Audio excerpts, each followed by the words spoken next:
America is home to 33 million small businesses, the beating heart of communities across the country. And proof that the American dream is still alive.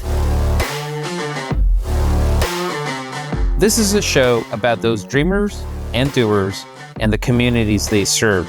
Their real life stories. Their struggles and successes. Their grit, determination, and passion. And the people who fight to keep their American dream alive. I'm Alfredo Ortiz. I'm Elaine Parker. And it's time for another episode of Main Street Matters, America's small business megaphone. Today we're joined by Mark Andol. Mark opened Made in America store in the vacant showroom of a closed auto dealership, focusing on a mission to save and create American jobs, especially in manufacturing. He joins us today to talk about his story and more broadly about Trump's tariffs. Mark, welcome to Main Street Matters. Yeah, thank you for having me. Mark, maybe you can just start by giving our listeners a little bit of background on you and your story. Yeah, so I was a rector set kid. My parents grew up poor. I started my first business 1989. I like to take things apart, fix them. So I became Mr. Fix It on Wheels, go around to people's house, fix their products, anything they have, lawnmowers, light bulbs out, anything. 1989 became General Welding and Fabricating. Our motto is, you dream it, we build or repair it. And that got me in a lot of trouble. For 1989 to 2007, I built the company up to have 70 employees, 18 family members, 3 guys I went to kindergarten with, and great crew, and we built it up. And then in 2007, I got hit with a question. My customer wanted more money out of a post I was making. It was an insert that goes in PVC fencing or plastic fencing. It was a load-bearing railing they use on condos or whatever. We made the steel structure, and the customer wanted more money out of it. I couldn't go below cost. They said, we have a place in Florida to manufacture it. I said, no, do what you have to do. Well, it ended up not being Florida. It was China. China built the product, took my $3 million business away overnight. And that was 07. I thought that was bad, but then the recession hit of 08, 09. And by 2010, I laid off 40 of my 70 employees, closed 2 of my 4 plants. And that caused me to open the Made in America store. I still run General Welding and Fabricating, but I opened a Made in America store to make a statement for our country, soldier, American workers, God above, and our children's future, I always said. Wow, what a great story. Where are you based, and where is the Made in America store? And tell us a little bit more about the Made in America store. Yeah, so the store is in Elma, ELMA, outside of Buffalo, about 20 miles south of Buffalo. And the store I opened up, there was an out-of-business Ford dealership. I went across the street and asked Jay Fisher, the owner of the building at the time, would you rent this to me? He said, what are you going to do? Open a Made in America store. I said, make a statement for our country as soldier, American worker, people that work with their hands. And I opened that store April 3rd, 2010. About 500 people, or 800 people, I should say, showed up on this April 3rd day in Buffalo. It happened to be 80, 90 degrees. I said, somebody upstairs liked what we were doing. And, they said, thank you. It didn't matter who they were, race, color, or size. And they just said, thank you for doing what you're doing. We only had 50 products, and our concept and core value was the product had to be 100% made in America. That was just our concept and core value. And we stuck with that, but it was very hard to do. So a lot of work goes into finding that product, and we're true to it. So that got me a lot of media attention in the beginning, because they're like, this guy's really serious about this. But I say support the country, live in 50-50 fair trade. But it's amazing. I want to say we're up to 15,000 products today, 15 years later. But we have nothing that plugs in or takes a battery. And I tell people always, we've been to the moon, but we can't make a toaster no more in our own country. Come on. Wow, it's a great story. What is you've been on the front lines of this. So what is your perspective of exactly that, why we can't make a toaster anymore? Yeah, I think we took our eye off the ball. I think things happened. I was blessed to be in a movie called The American Made Movie, and they explained we're not against globalization, but you need 50-50 fair trade. I think my father's 88, he worked at Bethlehem Steel here in Buffalo. He was an iron worker. Back in their day, they never bought nothing that wasn't made in America. If they just didn't, tools, whatever. The patriotic pride was there, but I think people have to make it important to buy American. I think consumers have a lot of power. They have to make better decisions. And generally, I lead with quality. We became a throwaway world. And there's a lot of reasons for that. I think we're all to blame, but I think we have to make it important now because I truly believe it's for our children's future. We have to have 50-50 balance. We have to be a healthy country so we can continue to take care of a lot of people in the world like we do.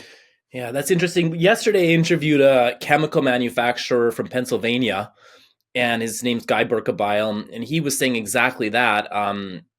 He can't compete on price, but his quality is so much superior, farther superior that he can still maintain a manufacturing plant in Pennsylvania.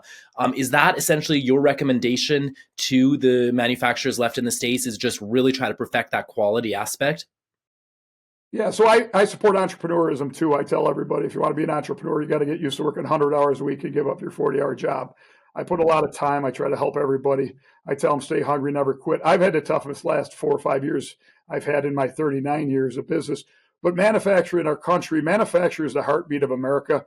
I always said George Washington demanded his suits, his clothing was made here. Abraham Lincoln not only built the locomotives and rail cars, but he wanted the tracks made here, the steel that goes into the tracks. So this is nothing new. It's common sense. I think manufacturers, entrepreneurs, we need capital. We need a little help.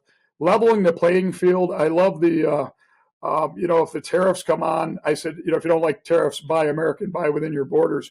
But I like the reciprocating tariff idea that was thrown out there because I truly believe you want to be fair. I have nothing against Canada. I've got a lot of Canadian friends. They used to build hockey sticks and a lot of ice skates and things. They too lost. People need a purpose. I support skilled trades. I'm on a board of a lot of schools. I want metal shops and wood shops back in schools. Making things are cool. Making things. I always had fun with it. So what we do, we're kind of a positive sort. When we get these tour buses to arrive, and our goal is to get 500 this year.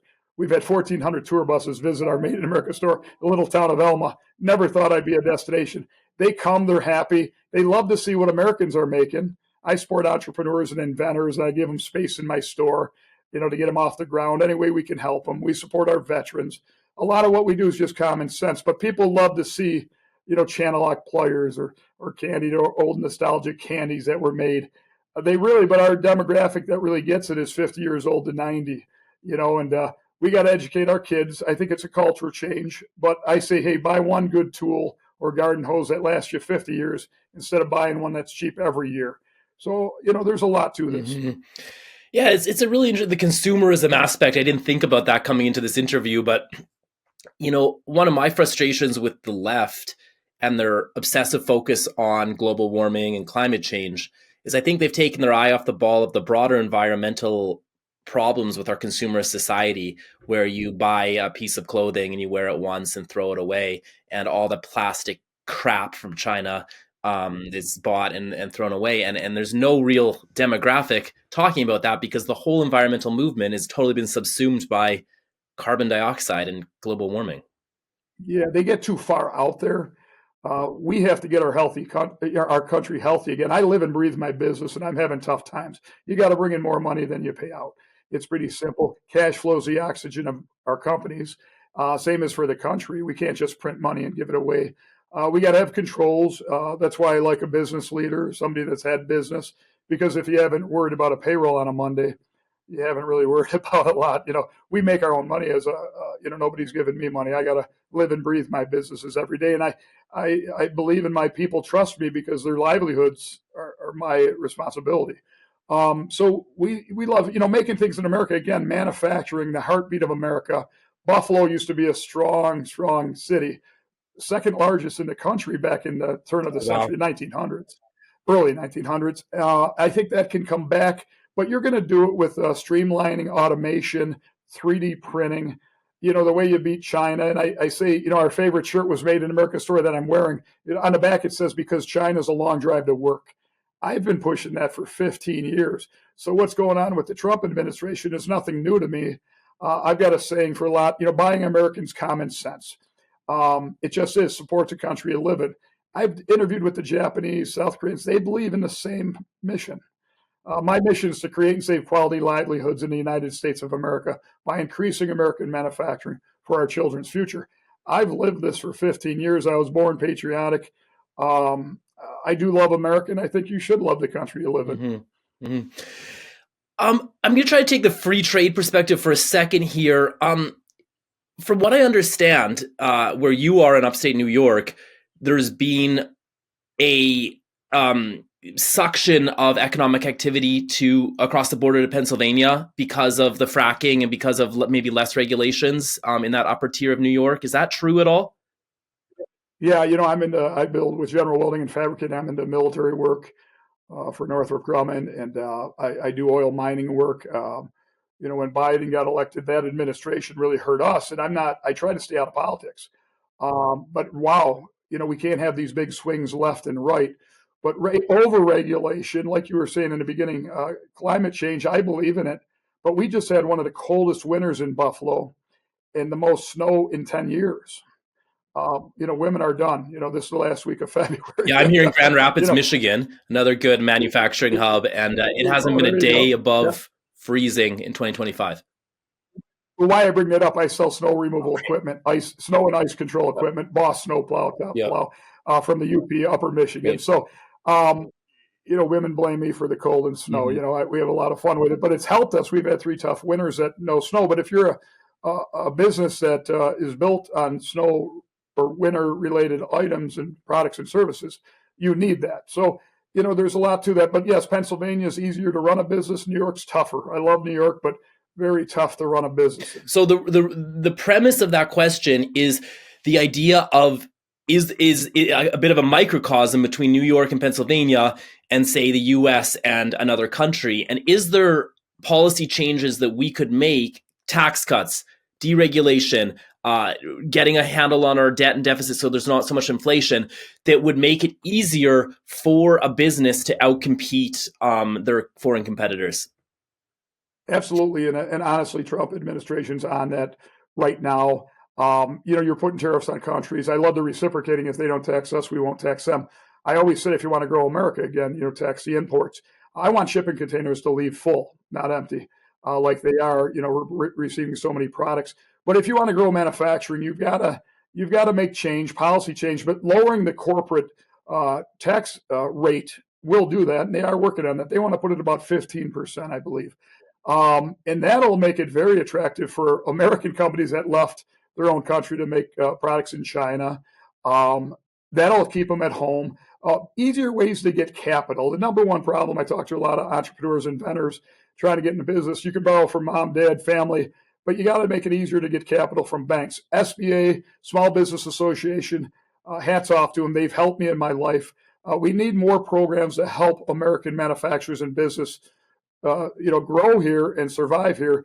Made in America can be sustainable. We need help to get that off the ground, and consumers can vote with their dollar. I said, you want to make change tonight, take a look at what you're buying. Buy that Made in America product. In my store, our products are much more, if any, higher than the next one. And I bring up our flags always because a lot of people don't realize our American flag, 50% are made overseas. And everybody goes, you're kidding me. And I said, come on, our American flag should at least be made here. You got Annan, Valley Forge, a lot of companies that make a good American flag, but them are products that, we took our eye off the ball, and everybody says it's about capital. And, we believe in that, but you have to manufacture in your own country to be a healthy country. We lost about 5 million in manufacturing jobs since the early 80s when it was booming. Mm-hmm. Mm-hmm. There's been such an outflow of manufacturing jobs across textiles, even pharmaceuticals, obviously the manufacturing. Is there, in the hierarchy of what needs to be reshored here, what do you think is at that top of that list? I mean, I assume you're not going to go to the mattresses fighting for the plastic toys, but what would you say is something that we really need to start prioritizing if consumers really should try to buy American for?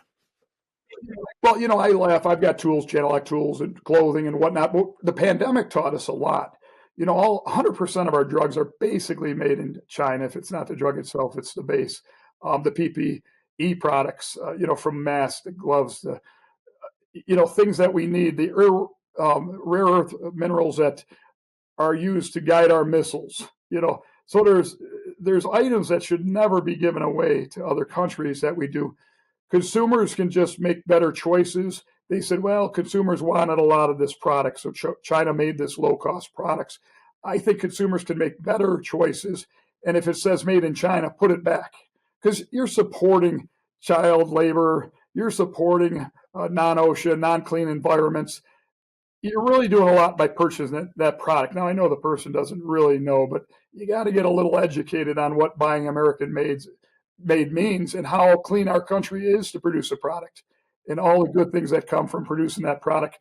All the tax money stays in your area and country. I believe in supporting local first and then made in America. Mm-hmm. Mm-hmm. Speaking of the fairness aspect, this is a little bit in the weeds, but I'd love to get your take on it. The shipping costs. So when I put a package together to send a birthday present or a parcel and I ship it to Tennessee or a couple states over, paying $15-20 to ship it the slowest, cheapest way. And somehow you can go online and purchase something from China for free shipping, or if not free, extremely cheap, $2.99 or something like that. That seems very, very unfair. And do you have any idea on why there's these diverging shipping rates and China seems to get such a preference over us here in the States? Well, what I love, they're attacking that de minimis exemption. They were, sneaking products in and packages in under $800 and going not only under price, but under regulation, under inspection, and, a lot of ripple effect from that. We're dealing with that all the time on that shipping. Again, you can get into fuel. When fuel went up, everything's tied to diesel fuel or crude oil. However, so lowering fuel, getting more, energy independence is going to help. But yeah, government subsidized China, a lot of the businesses. That hurts. I don't get much help. We're fighting a fight. In the last 4 years, our expenses went up 30 to 50% on utilities and whatnot. And it's hard. I'm into residential, commercial, and industrial work with general welding and fabricating. And it's hard to pass it on to our consumers. So I had to eliminate a lot of the residential work I do because they just can't afford it. And it drives them to look for the cheapest. But commercial and industrial, we as a nation have to get, this economy back in order and back in shape. And I think that'll help. The shipping, with the tariffs putting on, especially China, we need that to happen. Now, China's the factory of the world. We're the consumer. China can't do nothing with us being the consumer, though. The more we level that playing field and allow and give our American companies a chance to be competitive and make a good quality product, I think the better. We got the best workers in the world. We do. Even the young kids they pick on, it's a different world. But I support a lot of the kids just weren't around or exposed to working with their hands. So I help them with that, with the different internship programs we have here in Buffalo, and we have our own training. Because generally, a young person wants to help themselves. They want to earn $1. I think giving away free hurt a lot. So a lot of things going on, culture change, but we've got to make Made in America important in our lives. You don't like tariffs, buy and build America. I love that. Last question for you, Mark. It gets to exactly what you were saying, the young kids coming up. I mean, a lot of the manufacturers I talk to, one of their biggest problems is just finding the workforce. And, from what I've heard and what's seen, shop class doesn't exist anymore in a lot of high schools. Apprenticeship programs, well, a lot of them are good. A lot of them are I don't want to get too into the unions, but might be union associated there. What can we do here to train the next generation to be ready for the manufacturing jobs when they are reshored? Yeah, so I work with a lot of kids, and I'm on the board of about 4 schools. Wow. Parents have to take the stigma off of working with your hands. My welders and machinists and employees are going to make the money of doctors, maybe clothes. They're making good money, but you hit a key factor. You can't grow this country without workers. And if we don't get the education system in trade schools, I talked to a gentleman, Don Buchter, he wants to have sports affiliated with trade schools and make trade schools important. And these guys know computers. Everything I have has a computer on it. You've got to be a skilled tradesman. And if we don't really put our focus on creating schools and lift the stigma out of working with your hands. Everybody needs a welder, a plumber. These are great skilled jobs. They're never going to be out of work right now. My father told me in the day, he's 88, you could leave a job on a Friday in Buffalo and find one on a Monday. There wasn't a question, between Ford and Chevy and, Bethlehem Steels. And, so we've got to lift the stigma. We've got to, reinvent and restructure our education system and allow kids to, go in college is great. But you can go to a trade school, get a 2-year certificate or a degree, and then learn your job specifically for what Mark Andol needs at General Welding and make a really good living, and also take care of your own truck and car. So there's a lot of extras that come with it. I said my father, I believe in a blue-collar worker. My father worked 2 jobs to get us out of the city in a rural area. We had an extra car and a swimming pool. He did okay. Good for him. Yeah, and to tie it back to what you're saying earlier, you have that satisfaction at the end of the day that you made something. Yeah.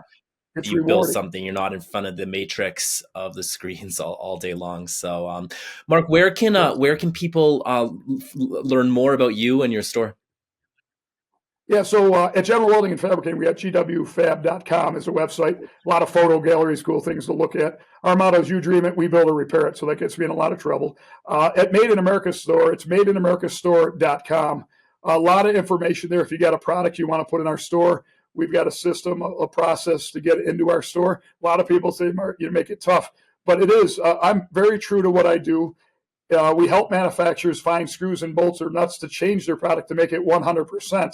Everybody can't be 100%, but that's our concept and core value. So madeinamericastore.com, generalweldingandfabricating.com, and, welcome to come on board. Thanks so much, Mark. Thanks a lot for taking the time to join us on Main Street Matters. And thank you, everyone, for taking the time to listen. Main Street Matters is part of the Salem Podcast Network. New episodes debut every Wednesday and Friday. Please subscribe at salempodcastnetwork.com or wherever you get your podcasts, and we'll be back soon with another episode. Bye for now.